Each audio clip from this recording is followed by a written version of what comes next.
તું તારું કામ કઈને અહીંયા લે વાળી બહુ ગ્રીવું સુરતમાં બહુ ડાય હતી બીવું ગ્રીવું સુરતમાં બહુ ડાય હતી અહીંયા આવીને તો ગ્રીવું અમને આમ હાથ પગ જોડાવા પડી છે હવે તું કેવું ખાવા માંડ ને કેવું કેવી થઈ છે પાળે થઈ છે જો આજે અમારે ઘરે છે દાળ ઢોકળી તપેલું મોટું છે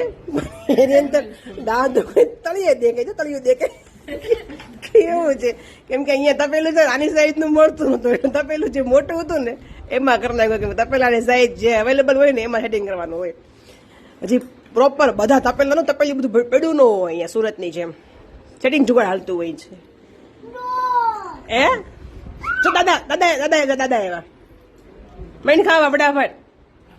અને ગ્રીવું છે ને અહીંયા બહુ એટલે બહુ તોફાન કરે છે તોફાન એટલે અમને એમ થાય છે કે હવે તો સુરત જ જવું પડશે ગ્રીવ તું ખાશો કેવી ઉર્વશી કેવી લાગી દાળ ઢોકળી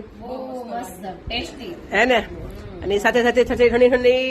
છાશ આ જો અહીંયાની છાશ જુઓ દેખાય ફરતી ફરતી માખણ છોટી ગયું છે અહીંયા દૂધ લઈને બનાવ્યું છે દહીં એમાંથી છાશ બનાવી છે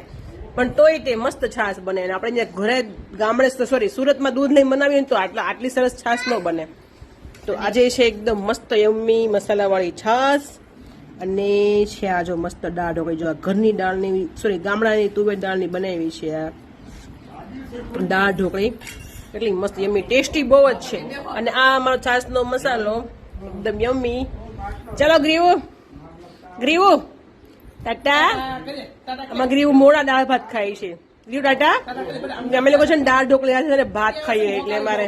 બહુ જ અહીંયા બહુ તોફાની થઈ ગઈ છે ટાટા અમારે લઈ જાય અમારે લઈ જાય મમ્મી નથી અમારે લઈ જાવ મારે તું નથી ગમતી અમને તું બહુ ગમશો ખાવા માંડો બહુ મજા આવી ગઈ ને તો ખાઓ મજા કરો સુરત જઈને ખાવાનું સુરત નું બધી વસ્તુ ખાવાની જ છે જે ખાઈ પીને જલસા કરો મારા મમ્મી બિચારા જો પગની તકલીફ છે ને એટલે 2 પગ લાંબા કરીને ખાવું પડે કેમ કે અહીંયા ખાવા પીને તો તકલીફ પડે ગામડે આ બધી વસ્તુની પગનું પેલું ઓપરેશન આવેલું છે ને એટલે કઈ નહીં ખાવા દે મમ્મી ની બિચારી ભલે ખાતી એમ થોડું કરાય બિચારી